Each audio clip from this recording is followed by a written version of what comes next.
Ladies and gentlemen, welcome back to The Truth. I'm your host, the one you love the most, Niall Hessen, back with a brand new episode here on The Truth. Back once again with my boy AJ Ponciano. AJ, how are you doing here today? I'm doing great now. How about yourself?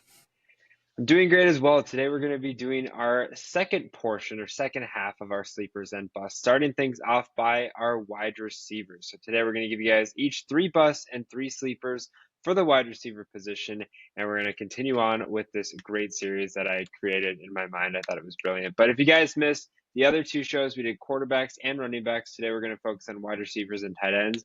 I know there are a lot more wide receivers than tight ends, but a lot of wide receivers in general. We narrowed it down to six just because a lot could be classified as sleepers and a lot could be classified as busts. But we really wanted to narrow it down on maybe the deal breaker ones, the ones that a lot of people are going to be considering, and just to keep it a little bit of a shorter show by really focusing on six guys each. So without further ado, we're going to start off with our bust. And AJ, go ahead and give me your first wide receiver bust this fantasy football season. So the first bust I have is Puka Nacua, and I think Puka will have a fine year. I just don't expect him to put the same numbers, especially where he's being drafted.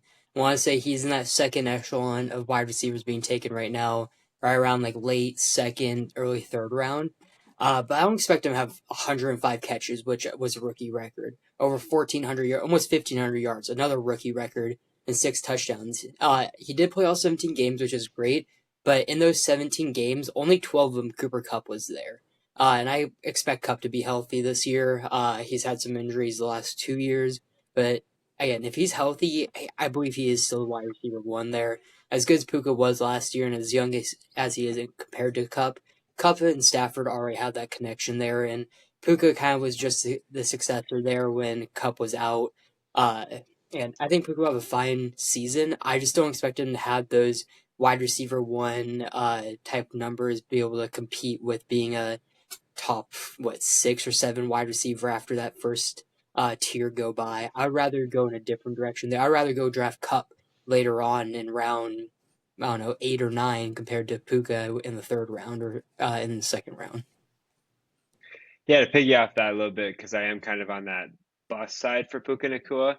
I think Puka Nacua as a skill set is a tremendous player. He obviously broke out into the league last year, but it was one of the things that I talked about with CJ Stroud in the quarterback show is he had such a good rookie season that it's hard to perfectly emulate what he did last season. Even if he's still productive, he won't be as productive as he's getting drafted, being a later first round, early second round guy, or put up the numbers that he did with Cooper Kupp, who was kind of dealing with some injuries the past couple of years in different situations. It's just not a good like ADP spot for Puka Nacua, in my opinion. But I do think that he is a good player, just drafted way too high because he's not going to do what he did last year. It's very hard to do that once, let alone twice, let alone for being as young of a player that he is. For me, my first bust is going to be Davante Adams. Now, I don't know how I feel about Davante Adams. It seems like week in and week out. I really can't tell you how I feel. Sometimes I feel great about him, other times I don't. His average draft position right now is right at 24, so in a 12-team league, end of second round. Sometimes I've seen him as high as the first round. It really just depends on how Davante Adams plays. I know that's obvious, but he is a great player. The thing that concerns me the most with Davante Adams is his quarterback play. He's got Aiden O'Connell, who's going into his second year, and Gardner Minshew, who is a good kind of bridge quarterback, but I think there's not a really for sure set in stone who's going to be manning that quarterback position. Obviously, Adams played a lot better with AOC than he did with Garoppolo, but still, I don't really trust that Raiders offense as far as the wide receiver game is concerned. I also think they're going to run the ball a lot more. Not necessarily a lot more than they did, but continue to run the ball a lot more with Antonio Pierce, the head coach, who loves smash mouth football, who loves pounding the rock, things like that. I think Davante Adams could get a little bit lost in the sauce, but his numbers do back him up. He had 103 receptions for 1,144 yards and 8 touchdowns. I just say a little bit of a drop off, and I think he's drafted a little bit too high on boards. I know he's kind of was disgruntled last year, which could play into it. Even though he's got poised for a good season, I think there's too many risks, and he's either going to hit or he's either going to break. And especially for a guy that's drafted as high as Davante Adams is, I just am a little bit skeptical, and I really think that you got to give it another year. I know he's getting older. I know he's getting past the prime of his career, but I think there's too much risk involved with Davante Adams, especially drafted so high, especially with confusion, not necessarily confusion, but question marks in the quarterback room there in Las Vegas. All right, your second wide receiver. My second wide receiver is someone who broke out going to his fourth year now. It's Nico Collins. Nico had a great year last year, basically 1,300 yards in 15 games, so he missed 2 games there, 8 touchdowns. but his first 2 years in the NFL really weren't that good. 400 yards apiece, 1 to 2 touchdowns. I think the big thing was his catch percentage was at 73.4% last year. His first 2 years, he was averaging 55 and 56%. So right in that range. And now he has Stefon Diggs, who is going to be there. That's another weapon. Someone's going to take away targets. They have an actual running game of Joe Mixon, who's also a good receiving back. Still have Tank Dell there. You have Dalton Schultz there in the tight end room. I don't know. There's just too many weapons on this team for me to justify drafting someone like Nico Collins or any of those type of wide receivers for the Texans at the moment, especially with the 4th or 5th round pick where you really don't know what you're going to get. I mean, Stefon Diggs is really the only true wide receiver in that locker room that has proven anything throughout his NFL career. And Nico broke out last year, missed a couple games, I believe, at the end of the year with an injury. I just don't really want to take that risk with him, especially because he hasn't proven himself. Like I said, first 2 years in the league, only 400 yards apiece. Now, he didn't have C.J. Stroud, but now there's more mouths to feed. And Tank Dell, who was a rookie last year, now Stefon Diggs, finally a full year of Dalton Schultz. I think Schultz missed some time last year as well. If he's fully healthy again, that's another guy who's going to take targets away, especially in the red zone with Schultz. I think out of everyone in Texans, just draft C.J. Stroud if you want to draft anyone from that team, just because he has weapons. But I don't like drafting any of these guys individually unless if I get multiple of them that I can stack on my roster to start on the same day, because it's really going to be a coin flip between the 3 wide receivers on who's going to have the big game and who's kind of going to be that second or third act there.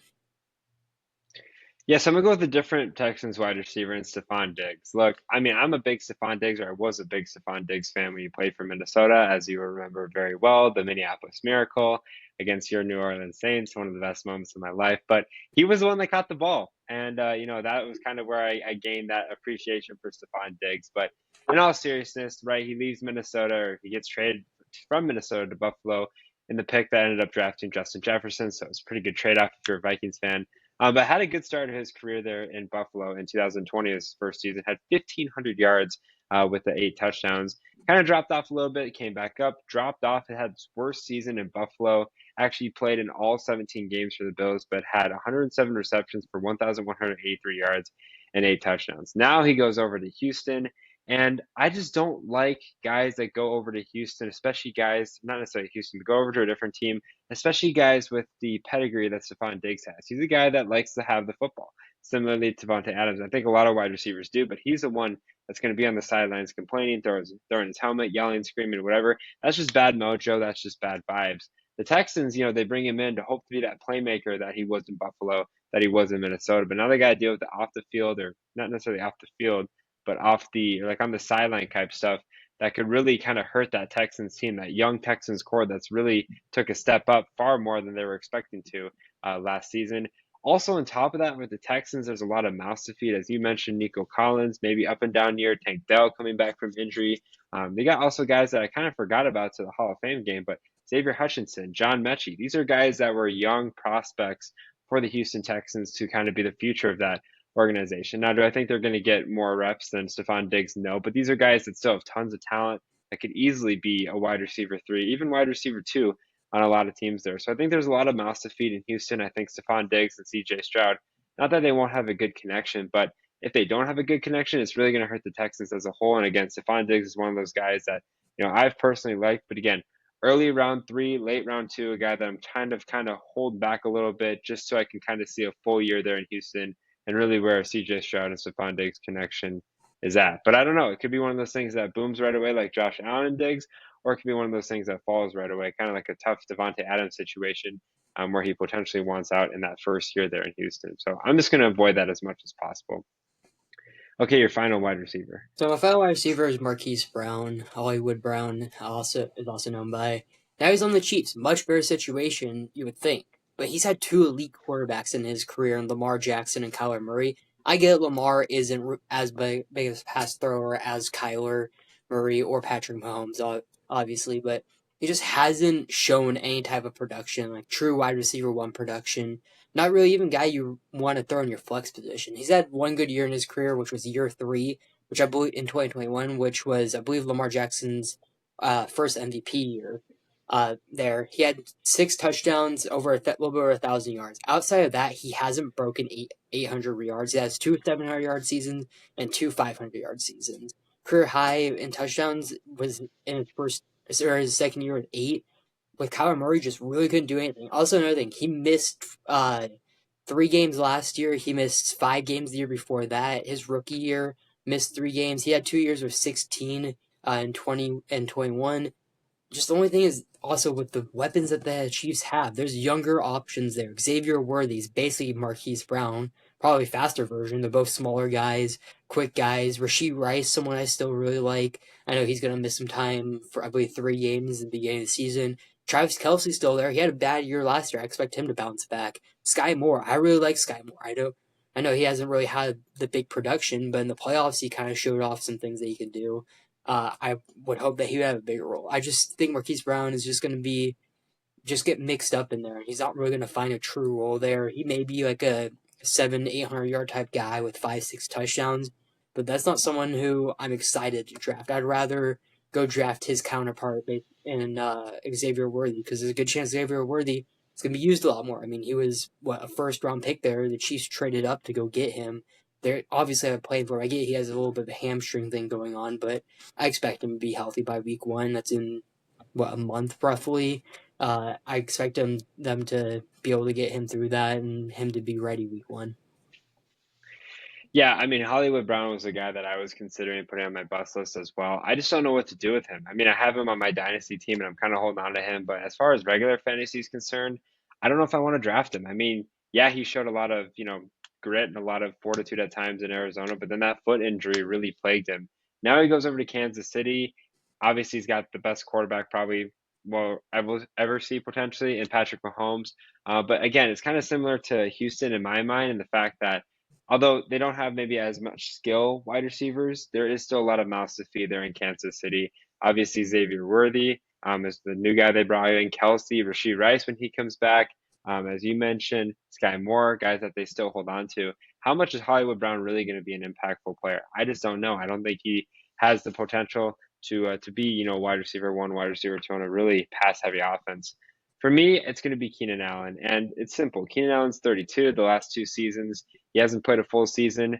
2 years ago, he played in 10 games. Last year, he played in 13. He had that great game against Minnesota. He had like 18 receptions for like 200 plus yards. I mean, that was really painful to watch last season. But other than that, yeah, he had some good moments, but still missed time. And the best ability is availability. And Keenan Allen didn't have that last year. Now he goes over to Chicago. Yeah, you have a young quarterback in Caleb Williams, but again, a lot of mouths to feed. DJ Moore, who they recently, extended. Cole Kmet, who they recently extended like 2 years ago. A lot of options there. Roma Dunze, they draft. How much of an impact is Keenan Allen going to have? Or is he going to be served more as a veteran wide receiver, a guy that these young receivers can learn from? And like I said, guys like DJ Moore and Cole Kmet, who have been in the offense now for more than a year, are going to be more familiar. Even though it's a different quarterback, it's still similar philosophy. I just feel like Keenan Allen's going to kind of be kicked to the curb. A guy that may start off hot, but I think he's going to falter by season's end, especially if his injuries continue to nag through with him throughout the season. All right, now let's go on to sleepers. Give me your first sleeper. So my first sleeper is going to be Rashid Shaheed. His thing has mainly been injuries. His rookie year only played 12 games. Last year played 15, but he also hasn't got as many offensive touches. We saw it more last year. He had 720 yards on 46 receptions and 5 touchdowns. He also does get some rush attempts on some jet sweeps. But I think he'll really take a step forward because this wide receiver room outside of Chris Olave is pretty weak for the Saints. I mean, they just went out and signed Samson Nacua, Puka's older brother, from the CFL or whatever league he was from. I mean, this wide receiver is going to be weak, and Rashid Shaheed can be used in many different ways. He's that big play threat guy. And with his new offensive coordinator, Clint Kubiak, who's from the Shanahan tree, I mean, we've seen those type of offenses just explode their first year.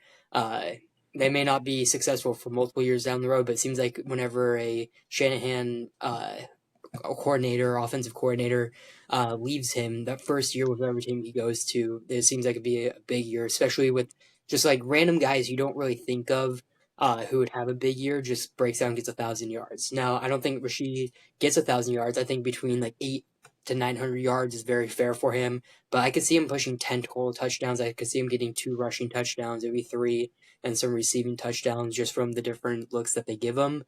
And you don't really have to worry about the tight end room there. I mean, there's not really a tight end to take away a lot of targets. Alvin Kamara, potentially, if he's out, they may have to put Rashid in the backfield a little bit with Kendra Miller. I mean, who really knows? But Rashid's already been a Pro Bowler and an All Pro on special teams, and he's been showing it every year that he's getting better and better. They also just extended him on another 1 year deal on top of what he signed for, I believe, for 2 years down the road. So, I mean, they're already showing that they really like him and they believe in him, that they're paying him for an extra year or two on top of the contract array that he has. Mine's gonna be Chris Godwin. I've been becoming more of a Chris Godwin fan as time's gone on. I really do like Chris Godwin. I think, biggest thing with him was staying healthy, and he's relatively stayed healthy throughout his career. When you look at the numbers, I mean, the least amount of games that he played in was 2020, which was 12. The year before and year after was 14. So had that brief 3-year gap where he seemed to be injured every game. But 15 games the year before last year, then 17 last year. That was the biggest thing for me. In his 7-year career, he's had 4 1,000 plus yard seasons. I think the biggest thing that kind of devolves Chris Godwin owners is the fact that his touchdowns are down. Only 2 touchdowns last year, which is concerning. But especially as a wide receiver, too, you're going to get a guy that gets you at least 12 points a week. He's one of those guys that's going to be average. He's gets 83 receptions to 100 receptions a season. Gets you consistently the last 3 years over 1,000 yards. That's one of the guys I definitely like, especially for his draft position, sitting at the 89th overall drafted wide receiver, especially if you're going, or player, not wide receiver. If you're going, running backs, tight ends, quarterbacks, you need a wide receiver that can kind of fill in maybe middle rounds of your draft. Chris Godwin's one of those guys. And look, I mean, I always look at receptions and targets. That's the biggest thing I look at, because the touchdowns and the yards will come by the receptions and the targets. And I've seen the groundwork for the receptions. I've seen the groundwork for the targets. I've seen the yards. Now I'm just missing that touchdown perspective. But if you get, 6 touchdowns, let's say Godwin gets 6 touchdowns, that's going to drastically up his wide receiver position just because of his receptions and targets go along with the 1,000 yards he's had the last 3 seasons. So I think there's a lot of great things with Godwin. The biggest thing is, can he stay healthy? He's done it relatively the last 2 years. Hopefully that continues, and Baker continues to throw to him and Mike Evans in that Buccaneers offense. Okay, your second. So my second, I have Curtis Samuel.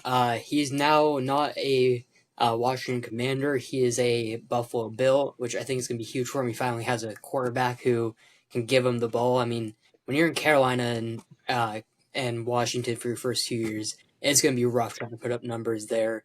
And he did decently well. He had a year of total with almost 1,000, or a little bit over 1,000 total yards.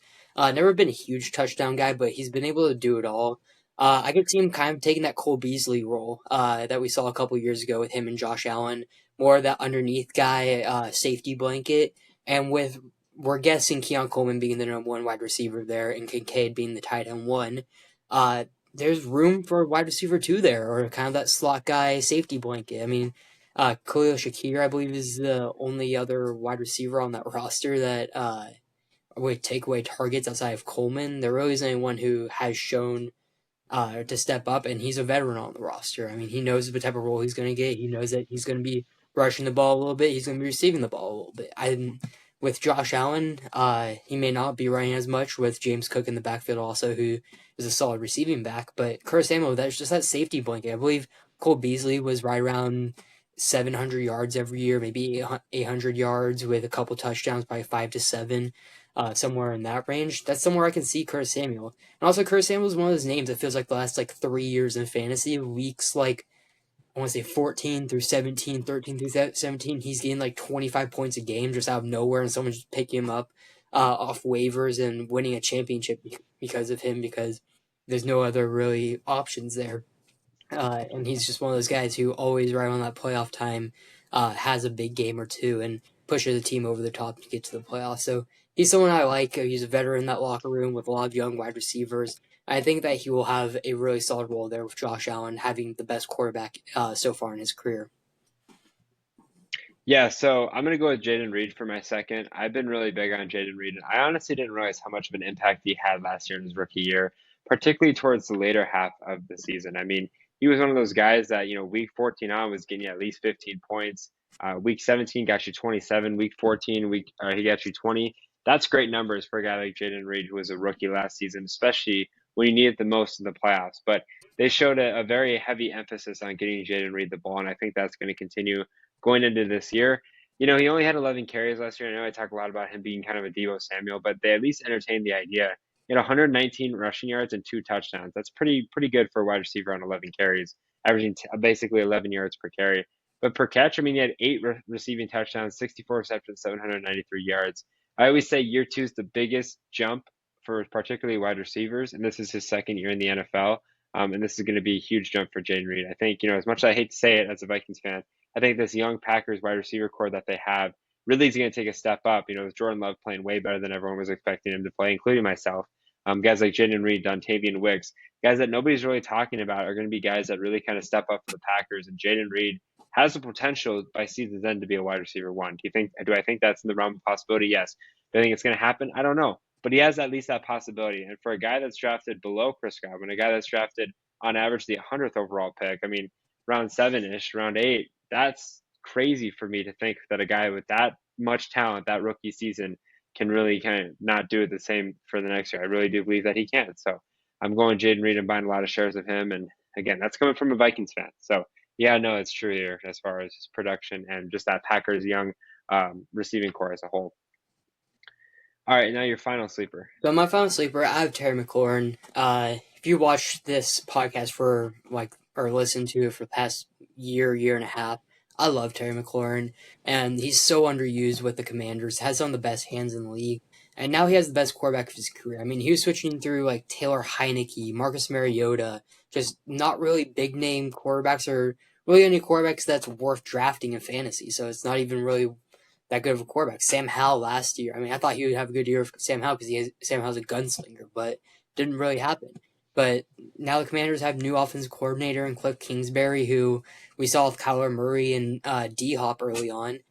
Jane Daniels, quarterback there, should be the QB1 from week 1 and throughout his entire career there, and a much better passer.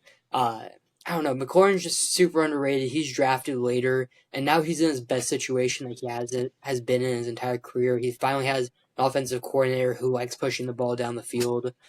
He has a quarterback who can kind of do it all, more of that pro style offense of quarterback that was ran in college. Jane Daniels is used to this type of system.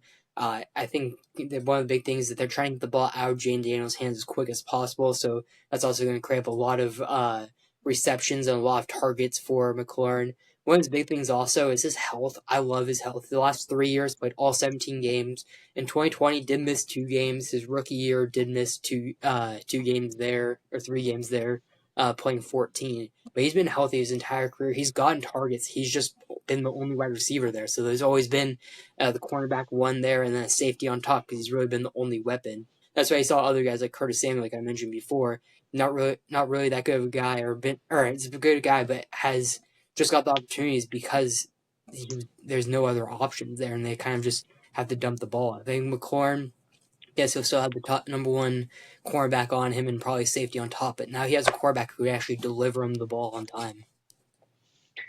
For me, my final sleeper is going to be Ladd McConkey. And you guys know how much I love Ladd McConkey. I drafted him in my Dynasty League. I've done a lot of mocks where I've drafted Ladd McConkey, but I really think he could have the production that Jayden Reed did last year as a rookie.